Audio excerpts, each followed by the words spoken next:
Es viernes y también es viernes, además de heladas, pues de 7 días. Y además, heladas las que te tomaste en las vacaciones, Obed, ¿te las tomaste largas? Sí. ¿Las heladas y las vacaciones? Las dos.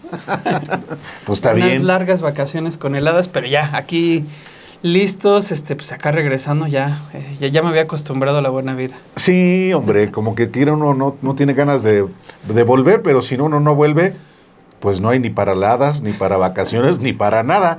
Así es que vamos a una pausa y le entramos a los temas en una semana deliciosa. Sí, claro.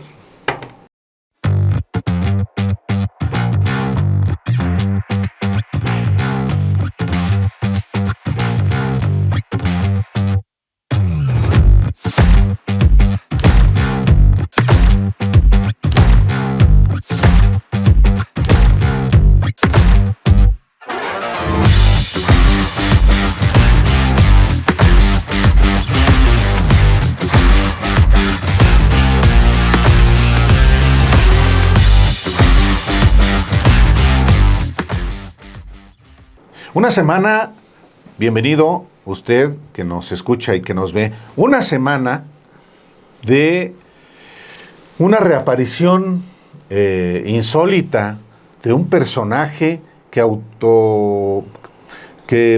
se autoexilió, Así es. que ha vivido en Estados Unidos un cuarto de siglo desde que dejó la presidencia de la República. Sí, Ernesto Zedillo, este personaje que ahora irrumpe en México a través de un ensayo en la revista Letras Libres que dirige Enrique Krause y una entrevista en Exos que dirige Héctor Aguilar Camín. Una aparición como esos personajes que aparecen, que nadie los extraña en realidad, y que de pronto quieren hacerse notar. ¿Y quieren hacerse notar para qué? Una aparición desmemorizada, Álvaro, sobre todo en el que vemos a Zedillo queriendo hablar sobre democracia, sobre cómo debe llevarse un buen gobierno, sobre una serie de consejos que bueno hubiera sido que él hubiera aplicado en su gobierno, sobre todo cuando uno recuerda yo era muy pequeño, pero mis padres, todo el mundo era esta idea constante de que te hablan de la crisis económica propiciada, bueno, sí, la hereda de Salinas, entra Zedillo, de esta idea de, pues, ¿para qué quitas los alfileres, no? De esta crisis económica que además deriva en esta cuestión que seguimos pagando, seguramente seguirán pagando mis hijos, los hijos de mis hijos, este rescate bancario ocurrido con Zedillo a los bancos, el llamado Fobaproa, ahí en contubernio con el PRI y el PAN, pero no solo eso, Álvaro, y precisamente fue uno de los trabajos que hicimos para recordarle a Zedillo, al demócrata Zedillo, el autollamado demócrata Zedillo, sobre estas cuestiones de las matanzas de Aguas Blancas, de Acteal, del charco que tú cubriste precisamente allá en sus momentos, y si nos seguimos de la desaparición de pensiones, eso sí, Zedillo tiene su pensión en el Banco de México, esa la tiene asegurada, pero él desapareció también el sistema de pensiones como lo conocemos quienes estamos cotizando después del 97, que pues no vamos a tener. Ahí sí, un mandarriazo a los millennials. Yo todavía espero pensionarme con la ley del 73, pero alguien como tú, pues ya con la ley del 97, y eso se debe a Ernesto Zedillo. Totalmente. Tiene sus ventajas tener los años que yo tengo, de estar tan viejo, porque no solamente he sido un afectado como mexicano de las políticas económicas y también represivas y autoritarias de Ernesto Zedillo, de Carlos Salinas, sino testigo directo de aberraciones que hoy él quiere reaparecer sin recordarlas, desmemorioso. La matanza de Aguas Blancas, el 28 de junio de 1995, yo la cubrí también, trabajaba yo para Proceso. Bueno, desde su propio inicio del gobierno. Yo cubrí la campaña de Cuauhtémoc Cárdenas, claro, en la que el rival era Ernesto Zedillo, y el sexenio de Ernesto Zedillo pues yo puedo decir misa, pero eso está publicado donde yo trabajaba antes, en la revista Proceso. La matanza, el fraude, por supuesto, del 94, que claro que hubo fraude, él mismo lo reconoce. También está consignadas ahí la propia reforma electoral que él impulsó, sí es cierto. El caso Tabasco, el fraude en Tabasco, que también yo cubrí, Chiapas. y sus derivaciones, y Chiapas. Aguas Blancas. Yo llegué cuando la sangre estaba todavía fresca en el vado de Aguas Blancas, en Coyuca de Benítez.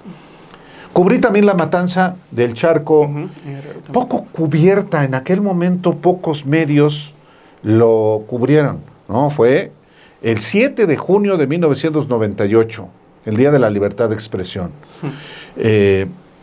La matanza del Bosque en Chiapas, poquito antes de la matanza del Charco.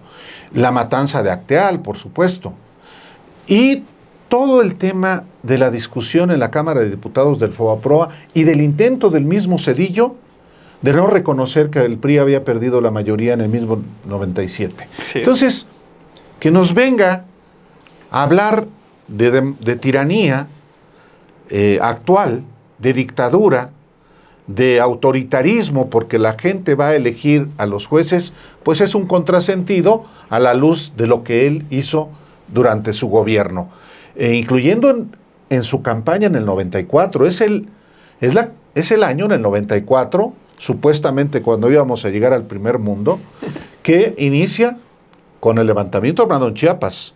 Sigue con los asesinatos de los secuestro de Harp Elú, de Ángel Lozada, el dueño de Gigante, y sigue con el asesinato de Colosio, y sigue con el asesinato de José Francisco Ruiz Massieu, el secretario general del PRI, cuñado del entonces Salinas, presidente de la República. De verdad, y cierra ese funesto 1994 con la crisis terrible de diciembre. La primera crisis global del planeta que se generó en México. Entonces, no hay manera de que esto tenga un buen final feliz para Ernesto Zedillo. Curioso esto que dices, porque todo esto de lo que hablas, en las distintas cartas, porque primero es este ensayo. Bueno, hasta hoy mismo. Sí, hoy mismo la publica. Pues hoy otra carta, la tercera. Y en ninguna de ellas están consignados esos eventos, reaccionan respuestas, da sus explicaciones, pero en ningún principio pues da esa postura que se tendría que esperar con respecto a los cuestionamientos que se hacen de la participación de su gobierno, del Estado que él encabezaba en cada uno de estos eventos. Pues no, él simple y sencillamente opta por otro tipo de narrativa ahí para estar manteniéndose a flote, pero la presidenta de distritos lo han dicho, ¿no?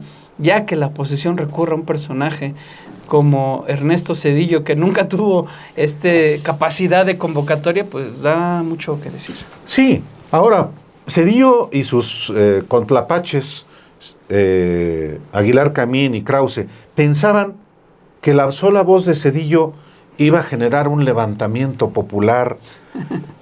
Pues, ¿en qué país viven que no conocen? El de los apapachos. Bueno, que ya no existe. Y lo único que Zedillo dice es que me están calumniando. La presidenta responde con calumnias.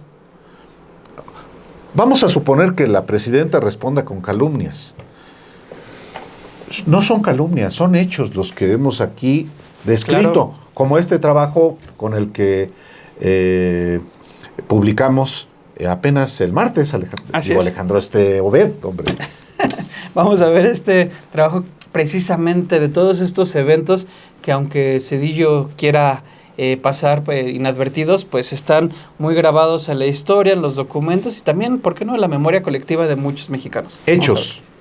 Ernesto Zedillo, expresidente de México, evitó toda mención a los episodios más controvertidos de su gobierno en su más reciente ensayo en Letras Libres y en una entrevista para Nexos. No abordó el FOBAPROA, el polémico rescate bancario que convirtió deuda privada en pública, ni las masacres de Aguas Blancas, El Charco y Acteal, ocurridas durante su mandato. En cambio, centró sus críticas en los gobiernos de Andrés Manuel López Obrador y Claudia Sheinbaum, ignorando su propio legado acusado de militarización y alianzas políticas cuestionables. Zedillo se jactó de haber impulsado la autonomía del Instituto Federal Electoral y una reforma judicial durante su mandato, pero omitió que el IFE estuvo dominado por priistas y panistas, incluyendo José Woldenberg, cuyo vínculo con su administración fue evidente. Tampoco reconoció que su gobierno traicionó los acuerdos con el EZLN, mantuvo la represión en estados como Chiapas y Tabasco y creó la Policía Federal Preventiva, donde figuras como Genaro García Luna, hoy encarcelado en Estados Unidos, comenzaron su ascenso. El expresidente guardó silencio sobre los fraudes electorales que avaló en Tabasco y Chiapas, donde respaldó a Roberto Madrazo y Julio César Ruiz Ferro respectivamente, perpetrando el control del PRI. Aunque criticó la militarización actual, fue su gobierno el que sentó las bases de la seguridad pública militarizada, con consecuencias que persisten hoy. Estas omisiones contrastan con sus reclamos de democratización, revelando una narrativa convenientemente editada. La presidenta Claudia Sheinbaum confrontó directamente las omisiones de Zedillo, cuestionando: ¿por qué no hablamos de las masacres de Acteal, Aguas Blancas o del Fobaproa? Recordó que su gobierno convirtió deudas privadas en carga pública, mientras millones de mexicanos siguen pagándolas. La réplica de Sheinbaum subraya la incongruencia de Zedillo al criticar la democracia actual sin reconocer su propio pasado autoritario, marcado por represión, rescates a élites y fraudes electorales.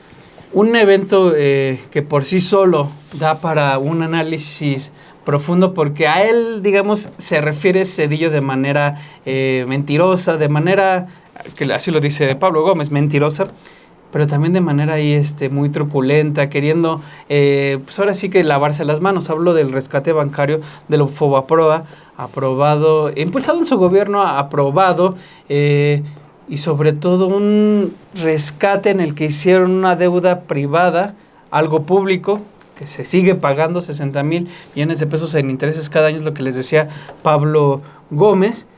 Pero en todo este paquete del Fobaproa había, digamos, una cláusula, o es lo que entiendo, de una auditoría que iban a realizar para, pues ahora sí que ser transparentes. Se le encargan al contador canadiense Michael McKee. ¿Y qué pasó con esa auditoría, Álvaro? Una vez más, de algo sirve estar viejo. También, pues, dirá, ¿a poco andaban sentadas estas pistas en el 98? Sí.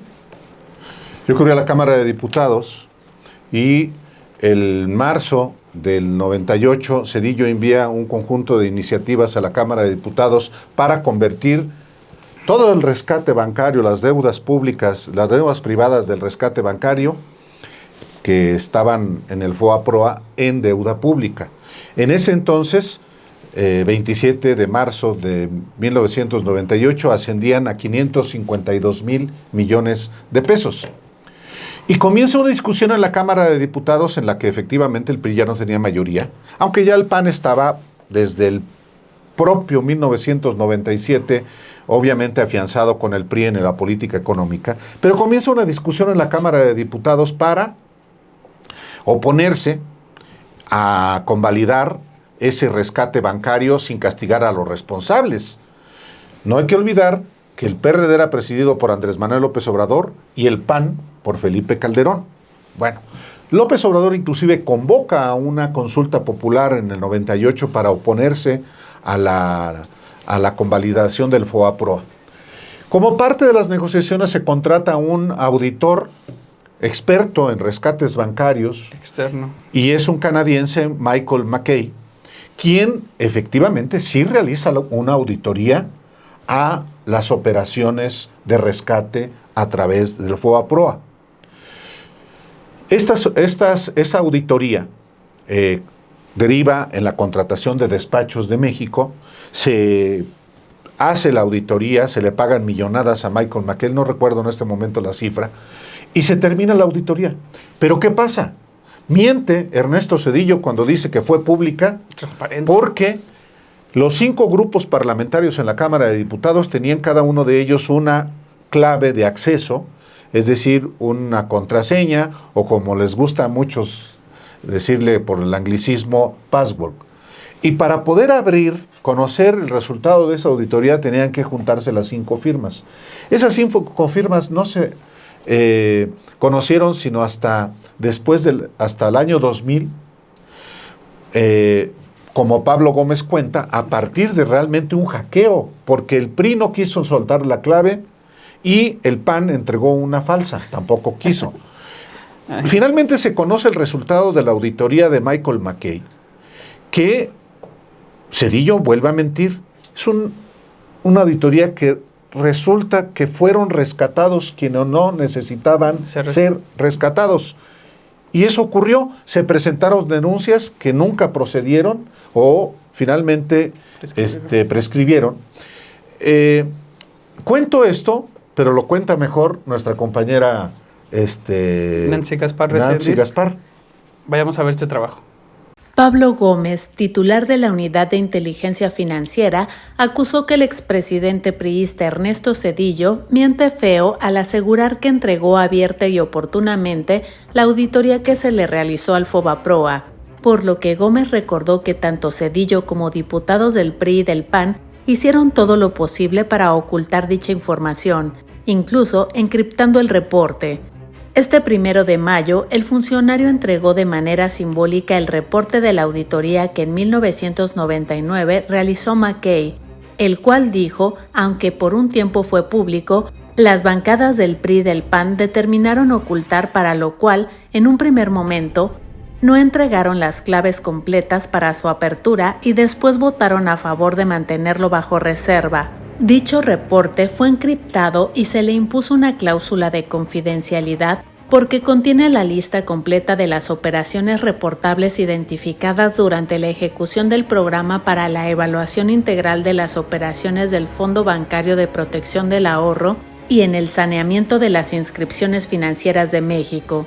Un análisis del Centro Internacional de Casos del Tecnológico de Monterrey, basado en un reporte del contador canadiense Michael W. McKay, evidenció que durante la aplicación del Fobaproa tuvieron lugar varias irregularidades, amparadas en la impunidad, y que existió una negativa de los involucrados de proporcionar la información sobre el caso a la auditoría que se ordenó, misma que terminó siendo un reporte.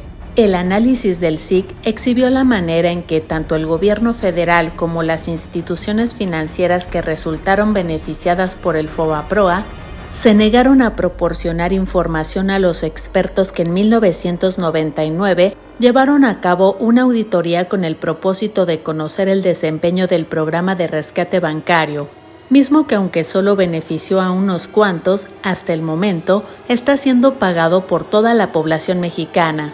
Quien también cuenta muy bien este episodio, se los cuenta muy bien a ustedes, es precisamente Pablo Gómez, un líder histórico de la izquierda, que en ese entonces era coordinador de los diputados del PRD, una de las 5 bancadas que constituían en ese entonces el Congreso. Y es interesante en esta plática porque les cuenta precisamente esto de cómo el PAN les da les da una clave que no era, el PRI no se las quiere soltar, y también platica algo de cómo había una opción de otro tipo de rescate en el cual la deuda le iban a pagar los propios bancos que la rechazan el PRI y el PAN, y pues él dice, pues, si no me quieren escuchar, pues entonces ¿para qué nos seguimos reuniendo? Sí, como parte de aquellas discusiones, particularmente en 1998 y particularmente sobre el rescate bancario, sobre el Fobaproa en específico, pues se generaron varias opciones. El gobierno quería convalidar solamente los 552 mil millones de pesos a marzo de 1998 y nada más. El propio PAN al principio se opone. Al final, supuestamente hace una propuesta que se cree el IPAB, que existe, pero era en realidad la propia propuesta del gobierno. Eso está documentado también. Una vez más, si yo lo digo es porque lo viví en ese momento. Y Pablo Gómez efectivamente era el coordinador del grupo parlamentario del PRD en la Cámara de Diputados. El presidente de la Cámara de Diputados había sido Porfirio Muñoz Ledo, el primer presidente no priista en la Cámara de Diputados. Luego lo sería el panista Carlos Medina Plasencia, que coordinaba a la bancada del PAN, que terminó votando a favor del Fobaproa. Pero Pablo Gómez tenía esa propuesta alternativa y al final se amafiaron PRI y PAN para el 12 de diciembre de 1998 aprobar el FOBAPROA, que ya para finales de 1998 ya no eran 552 mil millones de pesos, eran más de 600 mil millones de pesos, y la deuda ha ido creciendo, hasta llegar hasta febrero de este año a 1.300.000 millones de pesos, que anualmente requieren solamente para el pago de intereses alrededor de 50.000 millones de pesos. A mí me llamó la atención, yo le pregunté al secretario de Hacienda, Edgar Amador, hace un par de semanas en la entrevista en Canal 11, en Los Periodistas, ¿cuánto era eso? Y me dice, no, ya es manejable. Ah, caray. Bueno, eso dice el secretario de Hacienda de México. Pero hasta la fecha, los pasivos, es decir, la deuda que tiene que administra el IPAF, el organismo que sustituyó al FOBAPROA, es superior al billón de pesos. Y eso hay que seguirle, es una deuda que hay que seguir año con año pagando. Año con año. Esa es herencia de Zedillo. Una deuda privada, un rescate bancario que está pagando pues las personas. Y que pura impunidad. Nadie pagó por eso. Si lo que se decía no es que no se quisiera rescatar o afrontar la crisis, sino que no pagaran los responsables de las malas decisiones que se tomaron, encabezados todos por Ernesto Zedillo. Vamos a ver esta parte de la entrevista que tuvieron Álvaro Delgado y Alejandro Páez Varela con Pablo Gómez. Se fue al exilio. Él hizo un exilio voluntario. Se fue a los Estados Unidos. De seguro prefiere vivir en Estados Unidos que en México. Pero pues eso ya son preferencias de cada cual. Claro, que alguien que fue presidente, que prefiere no seguir viviendo en su país, sino irse a otro país, pues sus razones tendrá. Mira, Zedillo es una persona que ya fue calificada por la historia, porque nosotros somos historia ya. Y toda la gente que vivió aquello ya calificó desde entonces a Zedillo. Ya no me preocupa Zedillo. Zedillo dice que no sabe cómo regresar a la situación que había cuando él era presidente. Dice, le pregunta al reportero de Nexos, ¿y cómo regresaremos? Porque estamos viviendo la situación peor del mundo, la peor situación posible. Y entonces, ¿cómo regresamos? Y él dice, pues, francamente no lo sé. Bueno, pues ya con eso, pues él es parte de la historia, y lo importante de esta discusión sobre el FOBAPROA que ha metido el Zedillo, es el hacer un esfuerzo para que el pueblo de México no olvide la parte del pueblo que la vivió. Y los que no vivieron, que lo conozcan, que sepan cómo sus ancestros inmediatos fueron robados y cómo ellos siguen pagando los intereses de la consecuencia de esa gran estafa, ese gran fraude, uno de los grandes de la historia de México. Entonces, bueno, para actualizarnos, unos recordar y los otros aprender. Pues gracias, señor Zedillo. Dese otras vueltecitas. Más seguido Pues a sí. México. Esto sí lo Oiga, estoy diciendo con ironía. Pablo, a ver, ¿por qué? ¿Cuál es su tesis de que, porque incluso la están preguntando en el chat, ¿cuál es su tesis de que Zedillo no se haya aparecido durante el sexenio del presidente López Obrador y ahora aparece diciendo, no, Zedillo, dice Zedillo, López Obrador vive en los sótanos de Palacio Nacional y sigue moviendo al país, etcétera. ¿Cuál es la tesis? ¿Por qué ahora? ¿Y por qué muy chilito piquín con la presidenta? ¿Es misoginia nada más o hay más? Pues yo no te podría responder eso, pero lo que sí te puedo decir es que nos ha caído muy bien para lo de la cuarta T, ¿no? Porque además el tipo no convoca al pueblo, no tiene convocatoria democrática. Correcto. No lo hizo cuando fue presidente, pues menos ahora. Entonces, como no tiene a quién convocar, dice, los factores reales de poder están callados. Les reclama. ¿Quiénes son los factores reales de poder? Es el poder económico. Entonces, ¿qué quiere? Que el poder económico le ponga unas celadas, unas trampas, unas trastadas, etcétera, al gobierno actual. Pues en este momento es evidente que no lo están haciendo. Ahora, él no tiene más discurso que el que decir, la democracia se murió. Pero no nos está diciendo cuál es la causa probable de esa muerte. No lo puede explicar. Él no puede explicar por qué perdieron. No puede. No se lo explica él mismo, menos lo va a explicar al público. No sabe. Es como si lo hubieran metido en un cuarto oscuro y lo hubieran empezado a dar de patadas. Y no sabe ni quién le pateó, no supo nada. Se pasó ese tiempo histórico en el cuarto oscuro, en saber qué pasaba en su propio país. Bueno, pero lo interesante de todo es que no es el único que está así. Eso es lo bueno, ¿no? Finalmente, de mi parte, Pablo,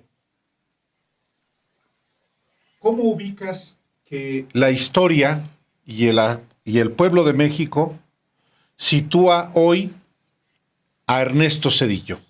¿Dónde está hoy Ernesto Zedillo en la historia de México? Bueno, pues él es responsable de muchísimas cosas. Estamos hablando de Fobaproa, pero ¿no? La lista es gigantesca, ¿no?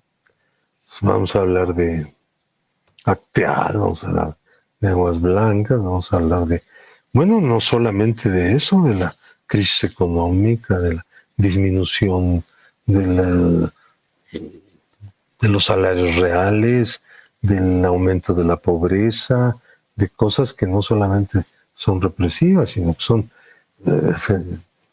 agresiones, digamos, de carácter social en contra de los trabajadores de México, de la gente que trabaja, de la gente que crea toda la riqueza de este país mediante su trabajo, ¿no?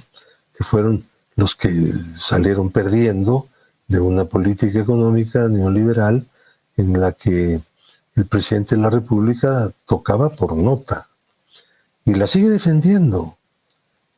Él defiende eso en el peor momento porque ya el neoliberalismo está en decadencia porque fracasó en sus términos, en sus propios términos. Entonces, claro, nosotros hemos luchado contra esa tendencia porque le hizo mucho daño a los países pobres del mundo, porque nunca fue una alternativa para el desarrollo económico, para la superación de la pobreza, para una redistribución del ingreso. Es una de las cosas más importantes de las izquierdas en el mundo entero, ¿no? Entonces él no, al contrario, él generó una política de mayor concentración del ingreso.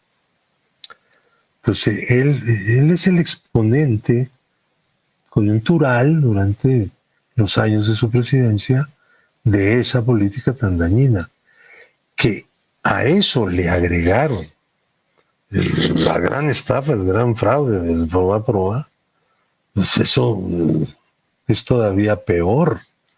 Distingue y además actos represivos que nunca fueron perseguidos, violaciones de derechos humanos y las consecuencias. Álvaro, básicamente fuiste solo con esta historia y ya tuvo un desenlace desde que tú lo publicas y das a conocer esta conjura del grupo secreto El Yunque de querer apoderarse de las universidades católicas. Tuvo una resonancia importante allá en el Vaticano. Hubo respuestas, salieron a decir y ya empezaron ya rodaron las primeras cabezas, ya hay las primeras renuncias a esta academia de católicos, que es el presidente, italiano. Rocco Buttiglione. Y también hay un mexicano que renuncia a un consejo de esta universidad, ¿no? De Sí. esta conjunto de universidades católicas. Es un asunto que publicamos en Sin embargo el 17 de marzo de este año. ¿Cuál era ese reportaje? ¿Qué revelaba? Que la organización secreta El Yunque, fundada en México en 1953, que sigue siendo secreta hasta el día de hoy, cuyos integrantes usan inclusive un seudónimo. Fíjese, los atavismos todavía de esta organización, que quiere instaurar en México y en el mundo el reino de Dios sobre la tierra, trama el año pasado en una de sus universidades, la Universidad Popular Autónoma del Estado de Puebla, un plan, una conjura, una conspiración, un complot, como usted quiera llamarle, para apoderarse de la dirección de las universidades católicas del mundo, tanto las de América Latina como las de el resto de los países, universidades católicas como las de los Legionarios de Cristo, como las del Opus Dei, como las universidades de otras congregaciones religiosas. Bueno, en aquel momento, en 17 de marzo, yo publico quiénes son los que están articulando esa trama. ¿Son miembros del Yunque? Sí. Uno de ellos, nombrado por el Papa Francisco, nada menos, secretario de la Comisión Pontificia para América Latina, Rodrigo Guerra López, a quien yo consulté para ese reportaje y que me negó todo. Bueno, él era uno de los implicados, obviamente el jefe general del Yunque, Gerardo Aranda Orozco, guanajuatense, cuya hermana es una de las líderes del PAN en Puebla, Ana Teresa Aranda, y fue secretaria de Desarrollo Social con Vicente Fox, y Gerardo Aranda fue presidente de la Coparmex. De manera que estamos hablando de personajes prominentes. Bueno, y en ese primer reportaje decía yo que mientras el Papa Francisco convalecía, se estaba tramando ese plan del Yunque con personajes que estaban siendo respaldados por una academia de líderes políticos, la Academia Internacional de Líderes Políticos, que es un organismo laico, pero que tiene el apoyo, un vínculo con la Iglesia Católica para supuestamente educar en la doctrina social de la Iglesia. Su presidente, Rocco Buttiglione, político italiano, muy amigo de Juan Pablo II, muy conservador, y muy cercano al expresidente de Italia, Berlusconi, apoya al Yunque. Entonces aquello generó en la Academia de Líderes Políticos, en el propio Vaticano, en las universidades católicas, un interés que en México pasó desapercibido porque la hipocresía de la derecha mexicana, tanto la laica como la religiosa, es así. Bueno, digo esto porque viene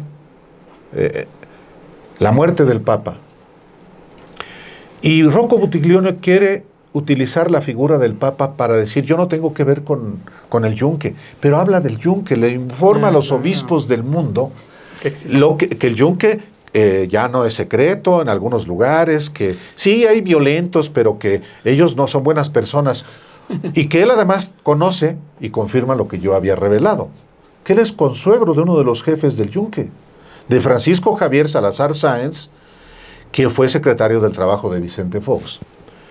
Pues sí, un hijo de Francisco Javier Salazar Sáenz está casado con una hija de Rocco Buttiglione. Total, muere el Papa, quiere usar la figura del Papa, y entonces genera una enorme oposición en la Academia de Líderes Políticos y en obispos y en cardenales, y tiene que renunciar.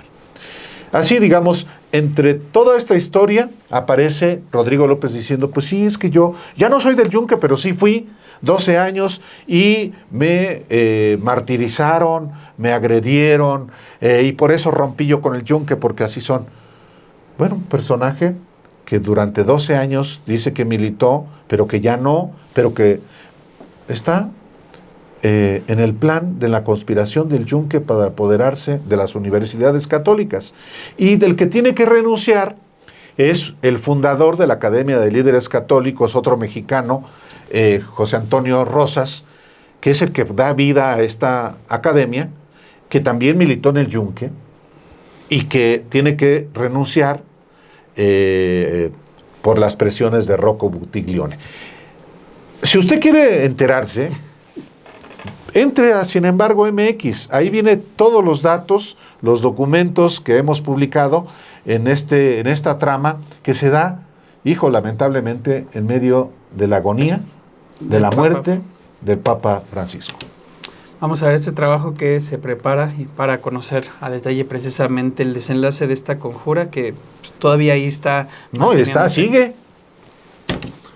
La Academia Internacional de Líderes Católicos enfrenta una crisis institucional tras la renuncia de su presidente, el político italiano Rocco Buttiglione, y casi la mitad de su consejo directivo, incluyendo al cardenal mexicano Carlos Aguiar Retes. Las dimisiones responden a las revelaciones sobre los vínculos con el Yunque, organización secreta de ultraderecha que buscaba infiltrarse en universidades católicas. Solo se mantiene Rodrigo Guerra López, reconocido militante del grupo. El chileno Mario Paredes, nuevo presidente de la Academia Internacional de Líderes Católicos, arrastra polémicas. Está ligado al financiamiento irregular de la campaña de Michelle Bachelet y ha apoyado a la Universidad Popular Autónoma del Estado de Puebla, universidad vinculada a El Yunque, que pronto otorgará un doctorado honoris causa a Buttiglione. La argentina Lara Bersano Calot, de perfil neoliberal contrario al Papa Francisco, asume como directora ejecutiva, reemplazando al crítico José Antonio Rosas Amor. Las renuncias ocurren tras la investigación publicada el 17 de marzo en Sin embargo MX, que expuso el plan de El Yunque para controlar instituciones educativas católicas. Buttiglione había defendido la organización ante obispos, pese a que su consuegro, Francisco Javier Salazar Sáenz, es uno de sus líderes. El comunicado oficial de la Academia Internacional de Líderes Católicos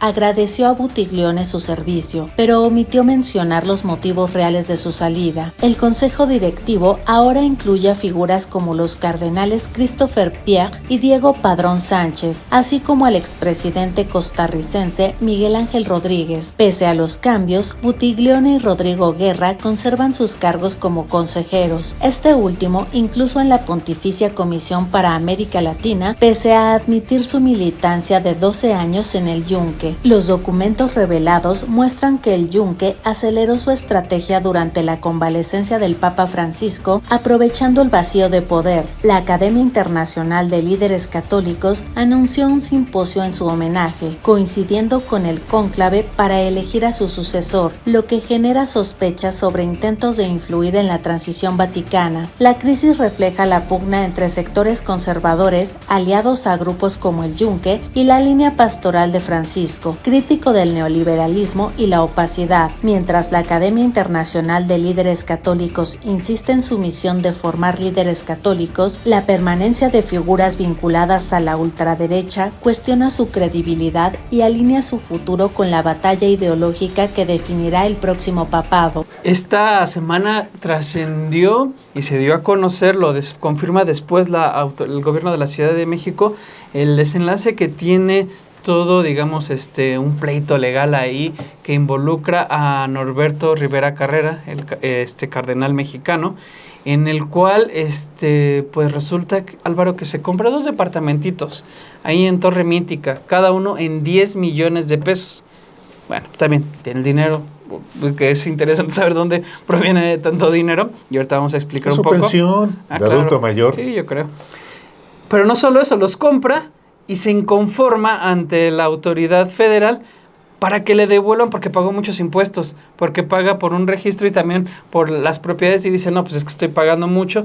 Una jueza le da la razón, impugna al gobierno de la Ciudad de México, y un tribunal dice, no, pues le tienen que regresar 1.3 millones de pesos a Norberto Rivera.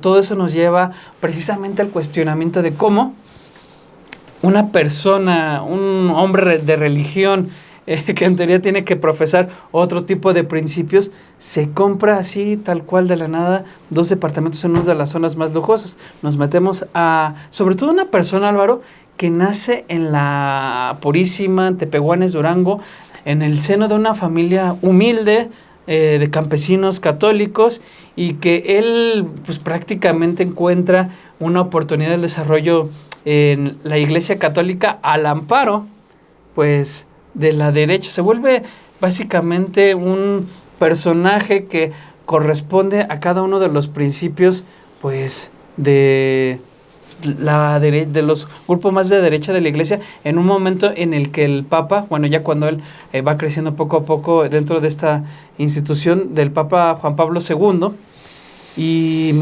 nos metimos ahí a ver todo lo que había hecho Norberto Rivera, defensor también de curas pederastas, muy amigo de Marcial Maciel. Incluso llegó a decir en el 98, cuando las acusaciones que todo era fraude, en el 2006, ya cuando lo retiran, negando, diciendo que eran puras tonterías los señalamientos que se le hacían a Marcial Maciel. Álvaro, en verdad yo quedé sorprendido de la manera en la que Norberto Rivera, como protegido del arzobispo Antonio López Aviña, de allá de Durango, va creciendo en influencia dentro de la Iglesia Católica, al grado que también se vuelve otro protegido de Girolamo Prigione. ¿Quién era Girolamo Prigione? Confesor de los hermanos Arellano Félix, ¿no? Y el nuncio apostólico en México, también. El representante de Juan Pablo II en México. Es decir, estás hablando de la derecha, sí, la derecha, de la derecha. Iglesia, la opción preferencial por los ricos, la visión neoliberal de la Iglesia Católica. Y en México uno de los representantes de esa visión es Norberto Rivera. No solamente en función de este ultraconservadurismo de la Iglesia Católica en términos económicos, sino también del encubrimiento de crímenes, incluyendo naturalmente la pederastia clerical. Norberto Rivera Carrera no solamente encubrió a Marcial Maciel y a otros miembros de la Legión de Cristo fundada por su secretario particular, el canciller de la Arquidiócesis de México, cuando él era arzobispo y cardenal, el sacerdote Montes, él mismo era un pederasta. Y lo defendió Norberto Rivera hasta que desde el mismo Vaticano le dijeron, oye, ese es un criminal, un violador. Un dato adicional más. Montes no solamente era secretario particular de Norberto Rivera, era un sacerdote de los Cruzados de Cristo Rey, una congregación religiosa fundada por la organización secreta El Yunque, que se dividió entre los Cruzados de Cristo Rey y los Siervos del Señor.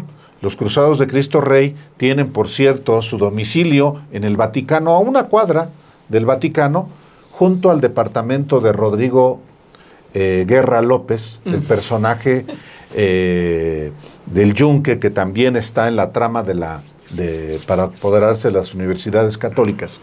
Pero Norberto Rivera tiene un antecedente ominoso también. Él, como obispo de Tehuacán, cierra lo que era un seminario de Teología de la Liberación. Claro, él decía que era un granero de guerrilleros, el Ceresure, centro del sureste, no recuerdo, ahorita se me fue ahorita el te doy nombre. Aquí lo tengo. Sí, el Ceresure, que estaba en Tehuacán, era un seminario para formar curas, y él lo cierra. ¿Por qué? Seminario Regional del Sureste. Seminario Regional del Sureste, el Ceresure. Y es recompensado haciéndolo obispo de la Arquidiócesis de México, arzobispo primado de México, y luego cardenal, un personaje que vendió los derechos de la Virgen de Guadalupe a una empresa para que solamente esa empresa pudiera vender los 12.5 millones de dólares. Es un personaje que ha demostrado su habilidad más que de religioso, como Esquirol, con todas estas cuestiones de la teología de la liberación, el cierre, pero también como la manera de sacar dinero. En Tehuacán, relata Rodrigo Vera, que hace un perfil sobre él. Un colega que trabajó en Proceso, ya se pensionó, Rodrigo.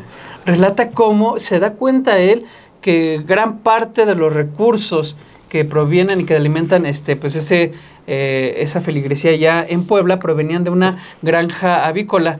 ¿Qué es lo que hace Norberto Rivera? Pues apoderarse de ella. Y para apoderarse de ella, pues termina maniobrando en contra del religioso ecuatoriano Gonzalo Ayo del Salto. Ayo del Salto, claro, me acuerdo. Era el administrador de esa granja. Sí, me acuerdo de esa historia. ¿Y qué es lo que hace para poder obtenerla? Curiosamente, un día llegan policías a donde vivía Rodrigo Ayo del Santo y lo deportan. Lo mandan a Ecuador diciendo que le habían encontrado armas de fuego que había él dado a la guerrilla. Sí, era una infamia. Y me acuerdo de aquel episodio de Gonzalo Ayo del Salto. Exacto. Fue en el 92, 93. 94. Ah, mira, pues fíjate. Pero ese es Norberto Rivera, el propietario de 2 departamentos, qué tonto, por ahorrarse 1.300.000 pesos que tiene de sobra, porque además tiene una colección de arte de la que se apoderó también. Se conoce el asunto. Y ahí está exhibido el cardenal Billetotes. Sí, totalmente. Ya después es cuando llega al arzobispado como arzobispo primado de México, y ahí también se da cuenta que para acceder a los derechos de la Virgen, también se deshace de de quien estaba, digamos, ahí como encargado de la basílica. De la basílica, sí. Y lo hace mediante pues una guerra sucia, diciendo que él no creía en la aparición de la Virgen. Guillermo Schulenburg, que era el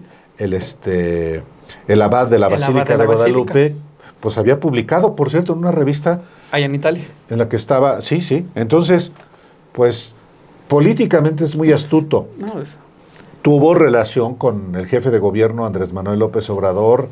Cuando hicieron la Mariana, ¿no? Exactamente, en la Plaza Mariana, allá en la Basílica. Personaje que es el diablo en la Iglesia Católica. Cercano a empresarios, por ejemplo, como los Vázquerraña, Slim. Juan Francisco Ili Ortiz, el dueño del Universal. No, de la élite. De los oligarcas de México. Los Juan González, de Humberto Moreira. De los Azcárraga. Híjole, el diablo.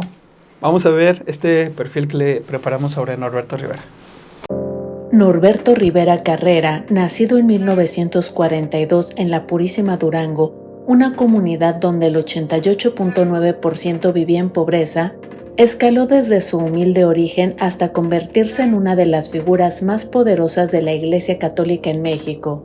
Protegido de líderes conservadores como el arzobispo Antonio López Aviña y el nuncio Girolamo Prigione, Rivera forjó su carrera aliándose con élites eclesiásticas y políticas, distanciándose de los principios de pobreza que marcaron su infancia.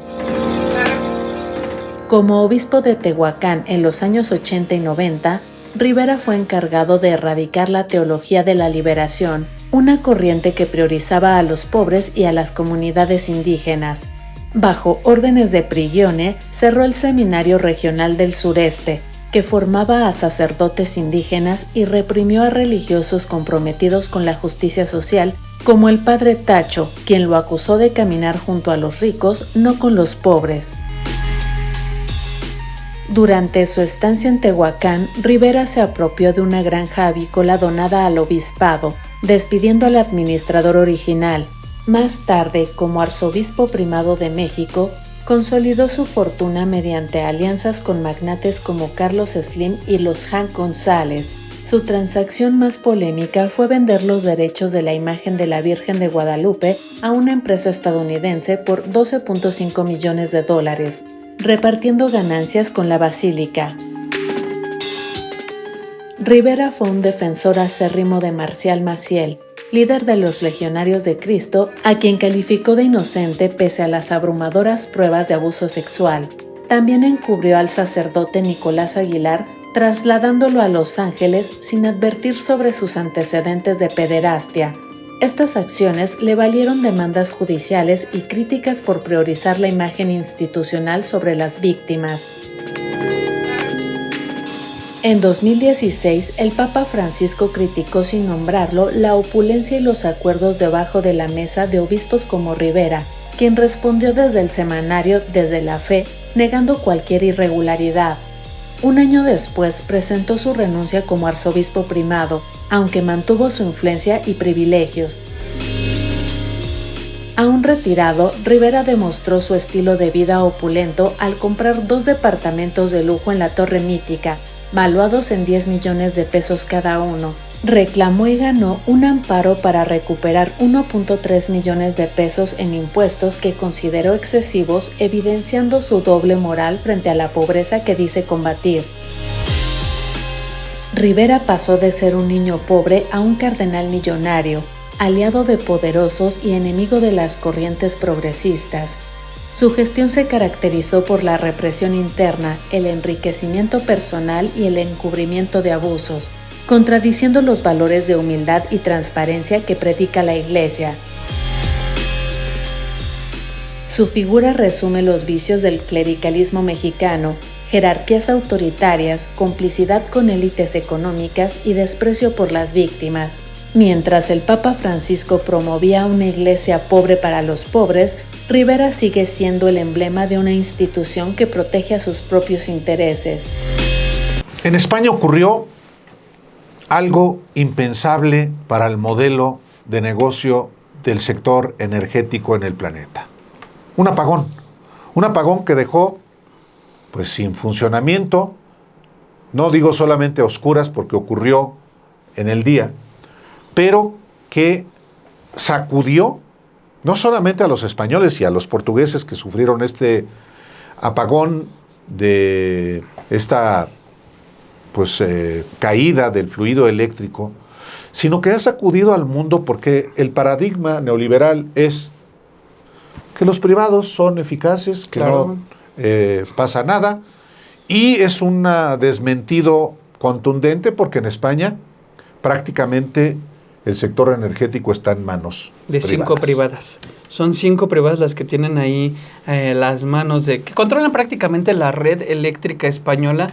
Y lo que ocurrió sin duda ha marcado un paradigma. Primero porque la caída en gran parte se debió al uso excesivo, digamos, o toda la dependencia que tienen de las energías renovables. Todos queremos apostar las energías renovables, pero lo que están explicando es que son intermitentes, no son tan constantes como pueden ser el uso de gas, la propia energía nuclear y otro tipo de energías como el carbón. Entonces, días antes había operado, el 16 de abril había operado con 100% la red eléctrica, energías renovables había ido bajando.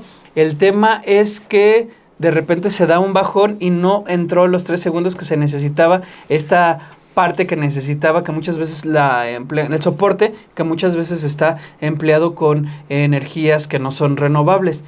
A todo esto, ¿por qué explico todo esto? Porque gran parte de las empresas privadas Allá en España se dedican precisamente a todo este suministro a partir de energías renovables como Iberdrola, la que nosotros lo conocemos, que precisamente aquí en México se les abrió la puerta. Desde Felipe Calderón se les quiso abrir la puerta. Recordemos que Felipe Calderón trabajó, ¿no? Desde Salinas y luego Zedillo, claro, con Calderón fue más descarado, Sí. tanto que se lo llevó a trabajar Y a Georgina Kessel, su secretaria de Energía. Pero tienes razón, Luis Telles allá en Jordi Herrera, el que fue secretario particular de Calderón también. Entonces es un contubernio, una Exacto. complicidad que justamente en su momento Andrés Manuel López Obrador, como presidente de la República, advirtió. ¿Y por qué se generó una política pública precisamente para no depender de estas energéticas privadas? Que con Peña Nieto en su reforma eléctrica, en su reforma energética empiezan a tener participación en el mercado, generar electricidad, y el modelo básicamente lo que querían ellos era quitarle fuerza, que lo dice Andrés Manuel López Obrador, lo negaron mucho tiempo, quitarle fuerza a la Comisión Federal de Electricidad y darle mayor papel a este tipo de energías, lo que estaba sucediendo básicamente allá en España. Y que ocurrió, ¿eh? O sea, tenían prioridad las eléctricas privadas para abastecer a la red eléctrica del país. Sí, que tenían, digamos, estaban en primeros, segundos lugares, ¿no? Es un asunto técnico, sí lo es, pero es sobre todo un asunto eminentemente político. Sí, claro, y aquí el tema es, ese era el modelo que quisieron implementar, asegurando que iba a ser la panacea en el sector eléctrico.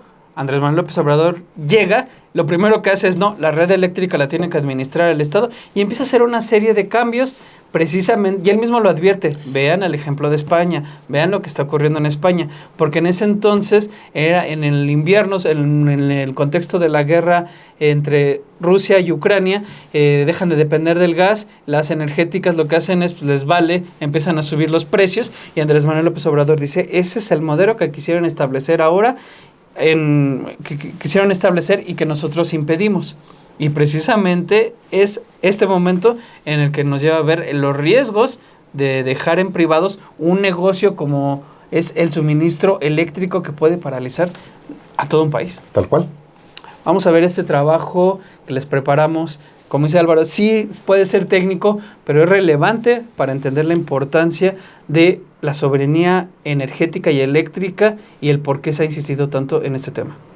El gobierno español ha señalado a las empresas privadas que gestionan el sistema eléctrico tras el apagón generalizado del lunes en la península ibérica. Este incidente reavivó el debate sobre los riesgos de la privatización del sector, vigente desde los años 80 y que ha derivado en precios exorbitantes. Entre 2018 y 2021, la luz aumentó un 500%. Aunque el gobierno de Pedro Sánchez intentó contener las alzas en 2022, el modelo sigue beneficiando a las grandes eléctricas en detrimento de los consumidores. En México, los gobiernos de Felipe Calderón y Enrique Peña Nieto impulsaron la privatización eléctrica argumentando mejoras, pese a las advertencias sobre el fracaso del modelo español. En 2021, Andrés Manuel López Obrador alertó sobre el poder de las empresas como Iberdrola y Endesa, que incluso amenazaron con paralizar plantas nucleares en España para presionar con políticas favorables. La reforma eléctrica de AMLO